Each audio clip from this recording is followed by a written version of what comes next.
Nakasakay po yung suspect, bumaba yung suspect, bumunot ng ice pick at sa tagiliran, kanang tagiliran, itong biktima. Na si Walang Fabio. dahilan. Wala po, pero... Walang kabog-kabog. At, ayan po, hinabol pa po ng suspect at nakatakbo po yung biktima at kinuha po yung motor. Ayan, may sumisita na po na ibang taong bayan. Aba dito sa kayo suspect. ng motibo is Motor natin. nakawin yung motor ni rider. Yes, sir. Ayan, humihingi po ng tulong. Okay.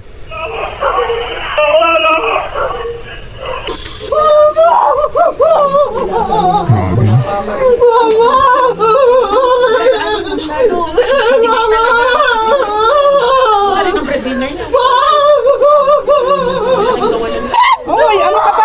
Bakit na nandyan? No,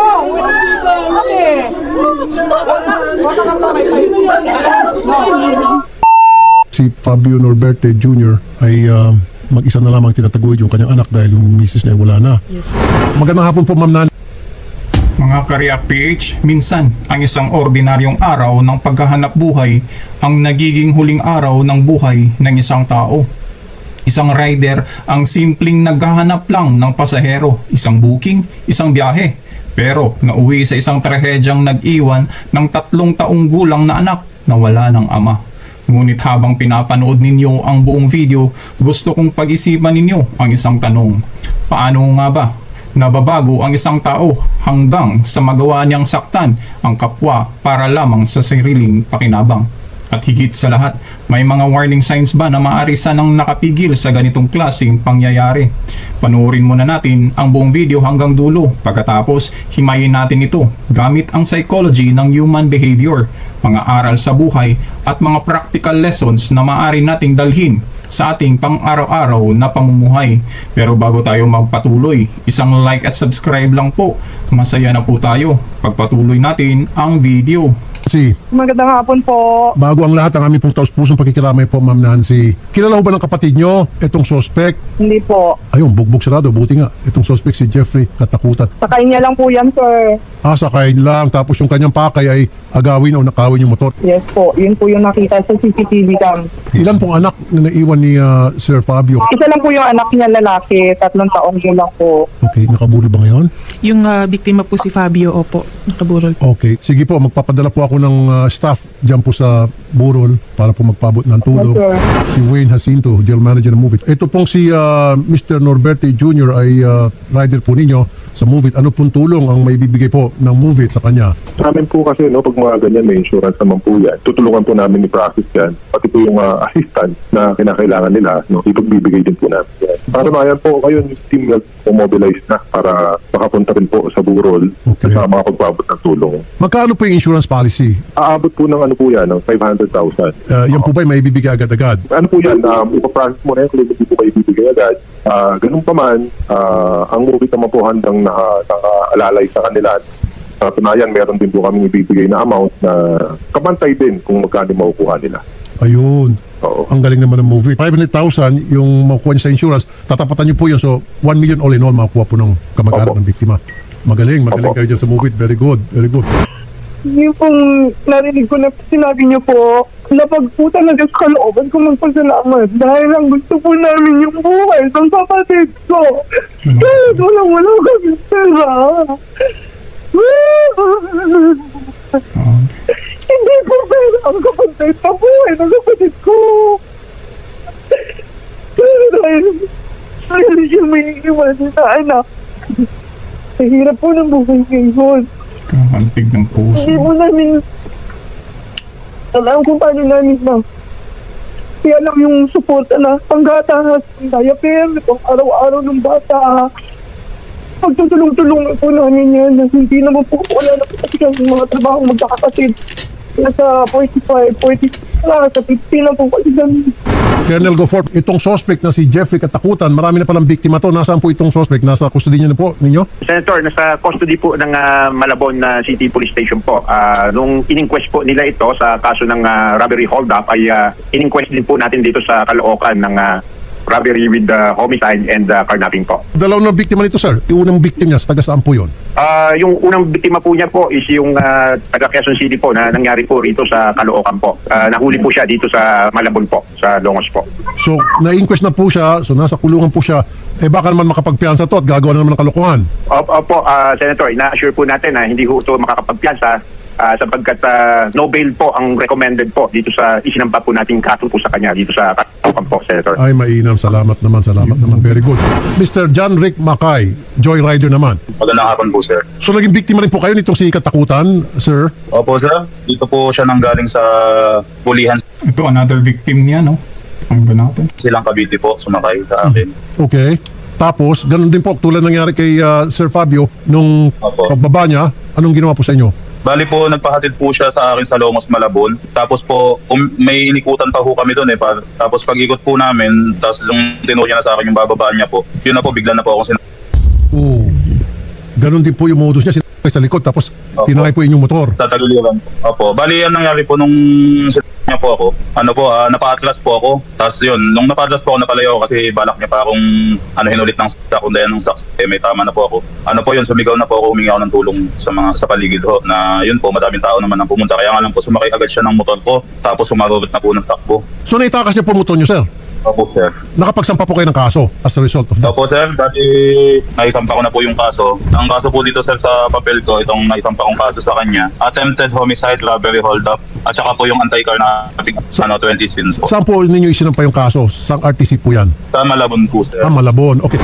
Colonel, go forth. Okay, aware Yes, din po sir. kayo doon sa Malabon case niya? Yes, Senator. Aware po kami doon sa nangyaring insidente po sa Malabon. Kaya po closely po nakikipag-coordinate po kami sa Malabon and sinight din po natin doon sa ating inquest na at present po is naka-custody po o nakakulong po sa Malabon City Police Station po. Tama po yun, yung Nobel, para hindi na po siya makapambiktima pamuli. Kasi kung yan ay paperis makapag-bail, paglabas niyan, gagawa na naman kalokohan niya. Sige, good job po sa inyo, Colonel Goforth. Thank you po, sir. Maraming salamat din po, Senator. Sir John, ayan, nahuli na po. Nakita niyo naman po doon sa video. Sarado pa. At Nobel daw po, sir. Yung masakit lang po talaga na nangyari sa kanya, tinanggalan niya po ako ng hanap buhay.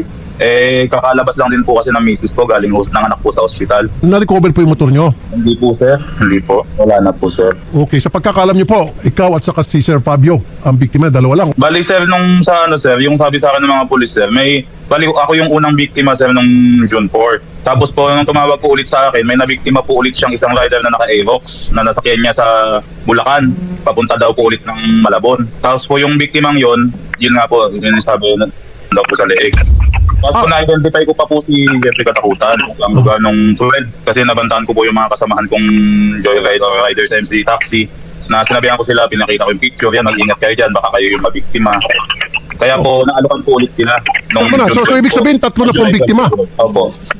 Okay, so nung first time siya makapambiktima, dapat merong sistema sa TNVS na yung ganitong klaseng mga kliyente, mga kriminal, dapat bina-blacklist. Diba? Bali po, pinost ko po siya agad sa social media, yung picture niya po, nung July 4 din po. Yun, kaya po na, po yung mga ibang joyride, na natanggihan po nila yung alok ni Jeffrey Katakutan sa Silang Cavite po. Yun, nagsumbong nga po sa akin yung mga kasamahan ko, nag-aalok na naman daw po nung July 12 po. Tapos sa picture lang po nila, binigyan nila ako ng picture na nandoon siya sa Silang Cavite, sa Bulihan. Naghahanap na naman ng mabibiktima. Sir, idagdag ko din po pala yung pinaka-modus niya, sir. Opo. Ang style po talaga sa modus niya, sir, lalapit po siya sa rider. Tapos po, sir, magpapanggap po siya na nangangailangan ng tulong. Magpapanggap siya na emergency yung pupuntahan niya. Okay. Yun po. Tapos po, siyempre po kami po, tatanungin po namin siya kung may cellphone po siya para po ma-book yung account niya po. Ang problema po, ipapakita niya lang po ang cellphone niya is yung relo po na cellphone. Hindi po siya gumagamit ng apps. So hindi po siya nag-book, parang Hindi po, nag-abal lang. hindi siya gumagamit ng- Okay. So para na mamara siya pa rin sa taxi, paparahin lang. Opo, yung mga nakatambay po, nilalapitan niya. Na kunyari po, may mga nakatambay, lalapit po siya. Tapos sasabihin niya, nangangailangan siya ng tulong emergency, kailangan niya makapunta, wala na siyang ibang masasakyan, ganyan. Nung tatanungin namin kung may, siya, may cellphone para ma-scan na lang namin yung booking para po nasa maayos po. Ang problema po, sasabihin niya po, yung cellphone niya po is yung relo lang po, wala siyang touchscreen na cellphone. Bukod dun sa relo niya na cellphone, na smartphone niya yun. Yun po. So dapat po, huwag kayong tumanggap. Yun yung lesson learned dito. Oo nga Huwag kayong tumanggap sa sino man na lalapit sa inyo, hindi po dumaan sa apps at nagre-request na kung pwede isakay siya at nagbibigay ng kung anong dahilan, huwag sanang patulan. Opo, yung pagpapanggap niya na emergency na may kailangan siya doon, yun po yung pinakamakakaawaan mo na lang sa kanya nung time na yun. Tapos- Kaya may naisasakay siya ng iba. Ang kaigihan po dito, sir, ay hindi na po siya makakalabas. Mabubulok na po sa bilangguan. Siyempre, Opo, kayo din sir. po, isa sa mga complainant dyan dahil yung kaso, I'm sure umuusad na yan. Umuusad na din po. Yun lang sir yung pinakamalaking dagok sa akin yan. Katulad niya, simula nung July 4 po, yun po, wala na po akong hanap buhay. Tapos po yung misis ko, bagong panganak pa po. Umulong naman po sa inyo yung joyride. Wala po sir. Walang binigay na tulang joyride.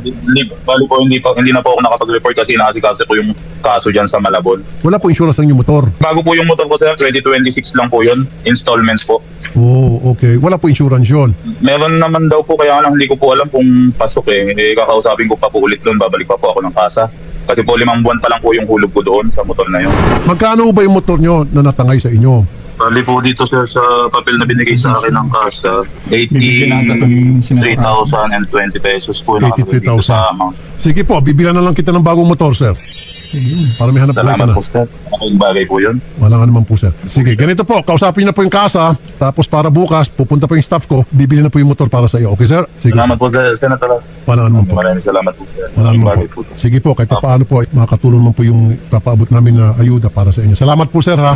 Miss Nancy, tama lang po na mabulok sa bilangguan to kasi 3 na palang biktima at Sir, dapat lang po. no bill. Tama po yung kaso. Sakit na din.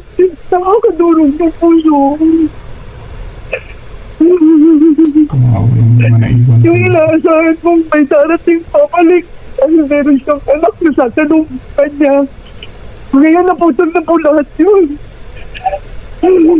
Sige po, ako po yung akin pong programang Wanted sa radyo, yung RTIA. Magbibigay po ako ng 500,000 tulong para dun sa bata, sa anak.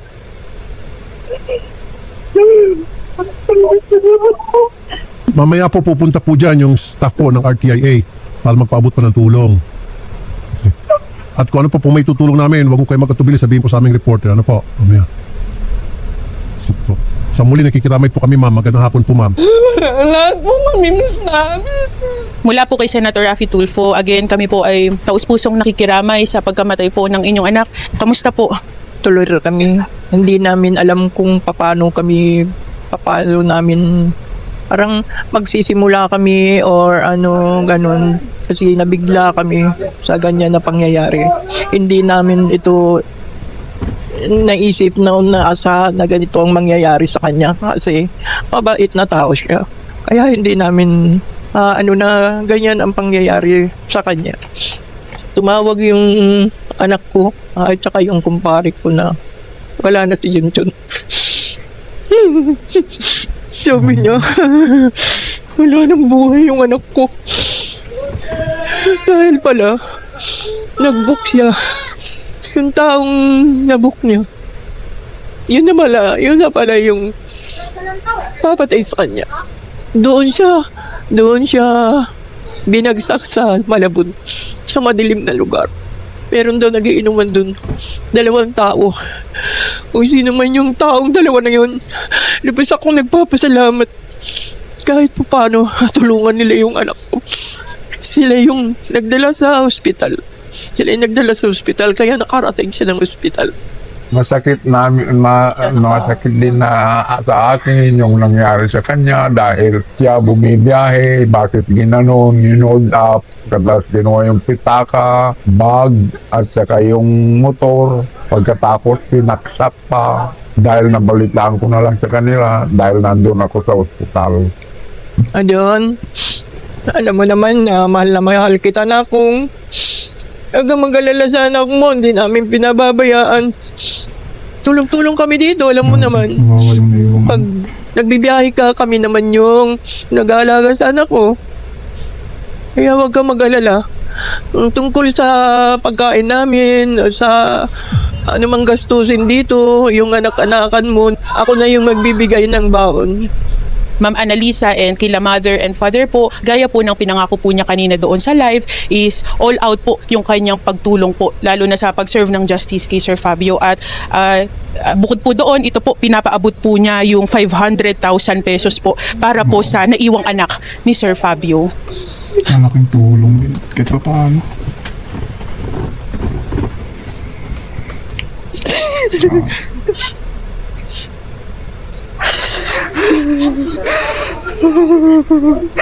Wala po ako masabi.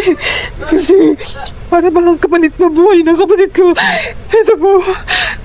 Ayoko po sana kaya lang para sa anak na lang po niya. Hindi. Napakabigat. Durog na durog po kami. Durog na durog. Kung nakikita mo lang ikaw na kamitin sa buhay ng kapatid ko. Mamatay ka na rin sana.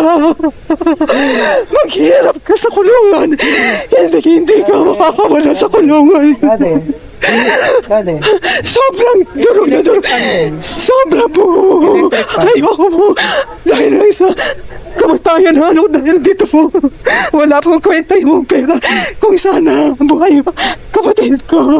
Kaya po niyang kitain yung ibang tutot sa anak niya kahit hirap na hirap. At sa amin na pamilya niya. Nakakaiyak, no? Kaya po yun. Nakakaiyak, grabe. Our deepest condolences po from Senator Raffy Tulfo, and huwag kayong mag-alala ma'am dahil from time to time nakamonitor po kami sa case nang sa gayon is hindi po makapagpiyansa, hindi po makalabas ng kulungan itong suspect po na pumatay sa inyong kapatid. Walang katumbas na pera itong buhay ni Sir Fabio. Kami nandito para mag-serve ng justice po para sa inyo. Maraming salamat po, Sir Tulfo. Walang katapusang pasasalamat sa inyo para po sa pamangkin namin. Nagpapasalamat kami sa iyo ng lubos. Hindi po matatawaran yung pagtulong niyo sa amin. Hindi po namin kayang bayaran yung pagtulong namin. Nagtulong niyo sa amin. Salute, Senator Patubayan ka Raffy na lang po ng Panginoon. Siya na po ang bahala sa iyo na gumanti nang hindi namin makakayang iganti sa inyo. Maraming salamat po. Okay. Magbigay na tayo ng reaction, no?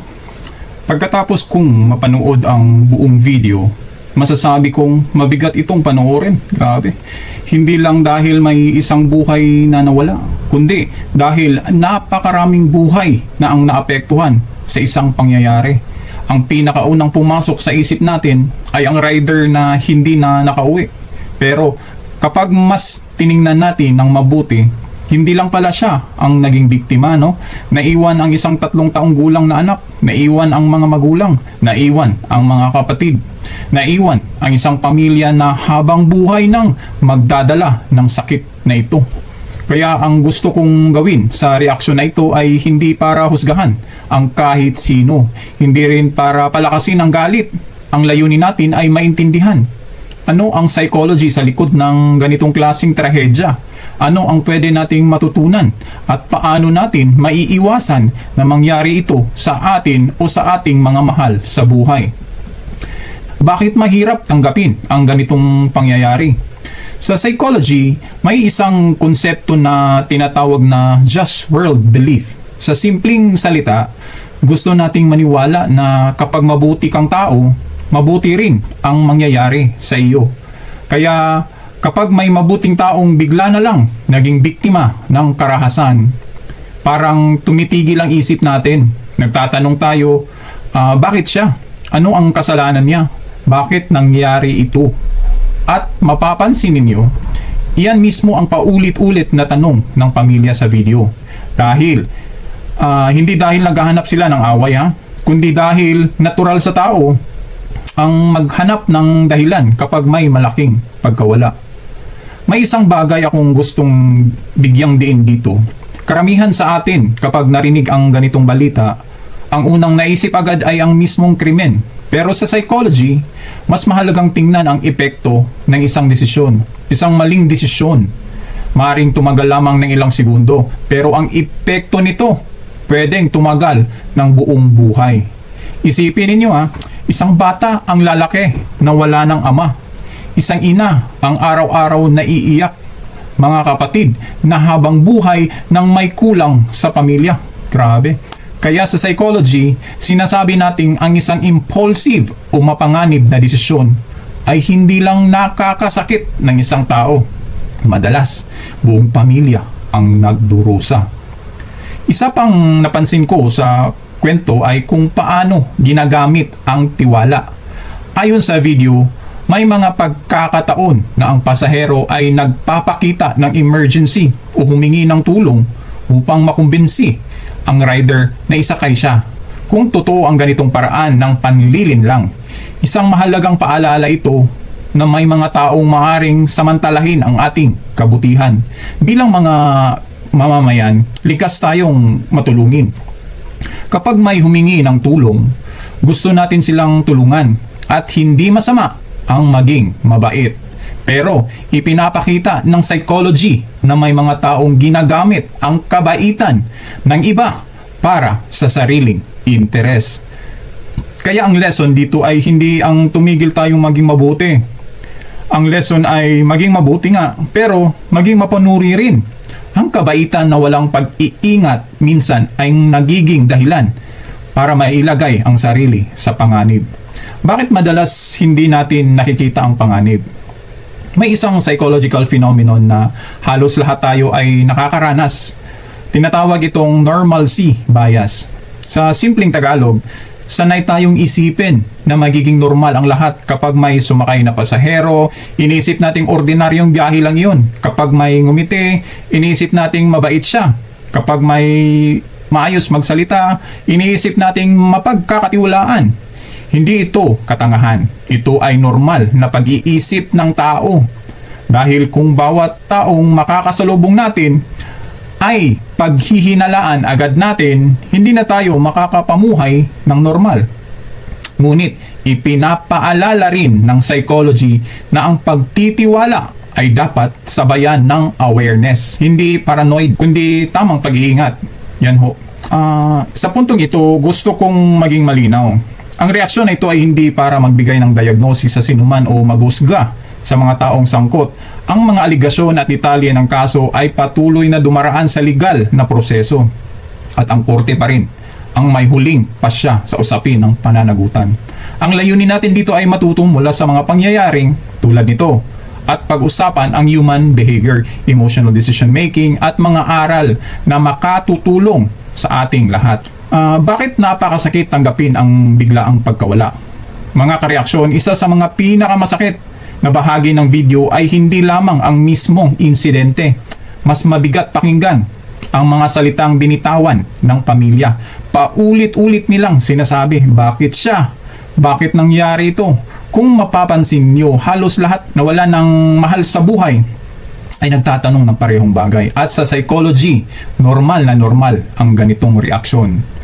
Kapag may biglaang trahedya, hindi agad ito matanggap ng ating utak dahil ang isip natin ay parang isang puzzle. Gusto nitong mabuo ang lahat. Kaya kapag may nangyaring hindi natin maintindihan, paulit-ulit nating tinatanong, bakit?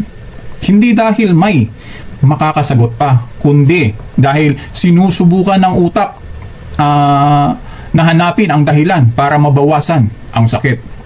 Ngunit may mga pangyayari sa buhay na kahit anong hanap natin ng paliwanag, wala talagang sapat na sagot. Bakit iba-ibang reaksyon ng mga naulila? Napansin ninyo siguro, hindi pare-pareho ang naging emosyon ng pamilya. May umiyak, may tahimik, may nagsasabing gusto nilang makamit ang hustisya, may nagsasabing wala nang halaga ang pera kung hindi na maibalik ang kanilang mahal sa buhay. Well, sa psychology, lahat ng ito ay normal. Walang tamang paraan ng pagluluksa. May mga taong umiiyak araw-araw, may mga taong hindi umiiyak, pero hindi ibig sabihin ay hindi na sila nasasaktan. May mga taong nagiging tahimik, may mga taong nagiging galit, may mga taong paulit-ulit kinukwento ang nangyari. Bakit? Dahil iba-iba ang paraan ng utak para harapin ang matinding trauma. Kaya kung may kakilala kayong bagong nawala ng mahal sa buhay, huwag ninyong silang pilitin na maging okay agad. Ang emotional healing, walang eksaktong oras yan. May isang bahagi ng kwento na tahimik lamang pero napakabigat. Ang 3 taong gulang na anak na naiwan. Grabe to. Maaring hindi pa niya lubos naiintindihan ang ibig sabihin ng kamatayan. Pero mararamdaman niya ang pagkawala. Mararamdaman niyang may taong dati niyang hinahanap na hindi na umuuwi. Sa development psychology, ang isang bata ay natuto ng seguridad mula sa mga taong palaging nariyan. Kapag bigla itong nawala, maaaring magkaroon siya ng kalituhan, takot o lungkot na hindi pa niya kayang ipaliwanag sa salita. Kaya napakahalaga ng suporta ng pamilya. Ang pagmamahal, consistency at emotional security ay malaking tulong upang unti-unti siyang makabangon habang lumalaki.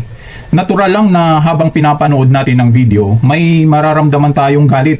Lalo na kapag iniisip natin ang sinapit ng biktima at ng kanyang pamilya. Pero gusto kong ipaalala ang isang mahalagang bagay. Magkaiba ang galit at hustisya. Sa psychology, ang galit ay emosyon. Ang hustisya ay proseso. Kapag pinaghahalo natin ang dalawa, doon nagsisimulang magkaroon ng panibagong problema. Kaya napakahalaga na ang emosyon ay hindi maging dahilan para gumawa rin tayo ng maling desisyon.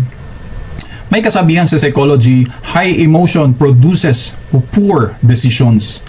Kapag sobrang taas ng emosyon, bumababa ang kakayahan nating mag-isip ng malinaw. Kaya maraming taong nagsasabing, kung naibalik ko lang ang oras, hindi ko sana ginawa iyon.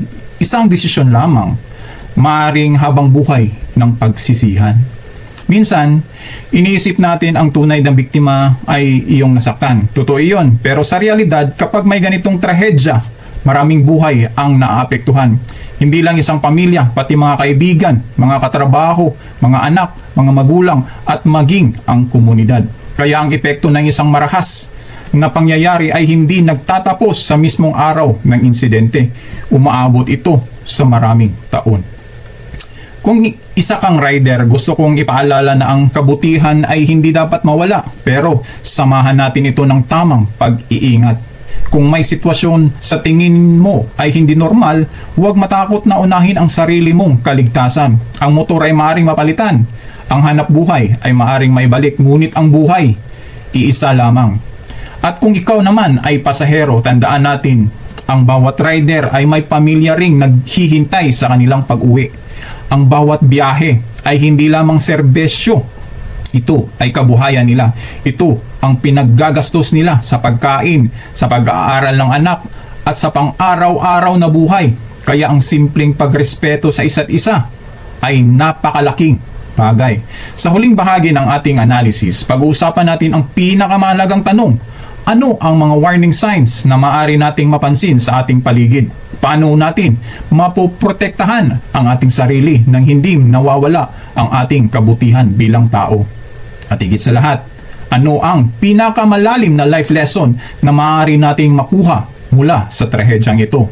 Dahil minsan, ang pinakamahalagang natutunan natin ay hindi mula sa masayang kwento, kundi mula sa mga kwentong ayaw nating maulit kailanman.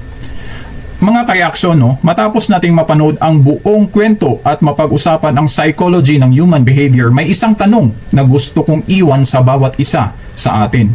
May paraan ba para maiwasan ang ganitong klase ng trahedya? Ang totoo, walang sinuman ang makakapagsabi na kaya nating pigilan ang lahat ng krimen. Ngunit marami tayong magagawa upang mabawasan ang posibilidad na tayo ay malagay sa panganib. Hindi ito tungkol sa pagiging takot, ito ay tungkol sa pagiging handa. Isa sa pinakamalagang skills na dapat matutunan ng bawat tao ay ang tinatawag na situational awareness. Sa simpleng Tagalog, ibig sabihin nito ay marunong kang mag-obserba sa paligid bago ka kumilos. Hindi ka paranoid, hindi ka mapaghinala sa lahat, pero marunong kang magbasa ng sitwasyon. Sa psychology, maraming tao ang nagiging biktima hindi dahil mahina sila, kundi dahil iniisip nilang hindi naman siguro mangyari sa akin yan. Ito ang tinatawag na optimism bias. Likas sa tao na isipin na ang masamang pangyayari ay nangyayari lamang sa iba. Kaya minsan, hindi tayo naghahanda. At kapag dumating ang panganib, saka pa lang natin naisip ang dapat sana nating ginagawa. Kung ikaw ay rider, gusto kong mag-iwan ng ilang simpleng paalala. Hindi ito garantiya ng kaligtasan, pero maaari itong makatulong. Makinig sa iyong instinct. May mga pagkakataon na wala kang maipaliwanag, pero parang may kakaiba. Huwag baliwalain ang pakiramdam na iyon. Minsan ang instinct ay bunga ng maliliit na detalye na napansin ng ating utak kahit hindi pa natin ito lubos na naiintindihan. Huwag matakot humingi ng tulong. Kung may sitwasyon sa tingin mo ay delikado, mas mabuting humingi ng tulong kaysa magsisi sa huli. Walang kahihiyan sa pagiging maingat. Ipaalam ang iyong lokasyon. Kung maaari, ipaalam sa pamilya o kasamahan kung saan ka bumabiyahe, lalo na kung gabi o sa hindi pamilyar na lugar. Ang simpleng impormasyon ay maaring maging napakahalaga kapag may emergency. Para man naman sa ating lahat, no, hindi lamang ito kwento ng rider, kwento rin ito ng bawat Pilipino dahil lahat tayo may pamilya, may taong naghihintay sa ating pag-uwi.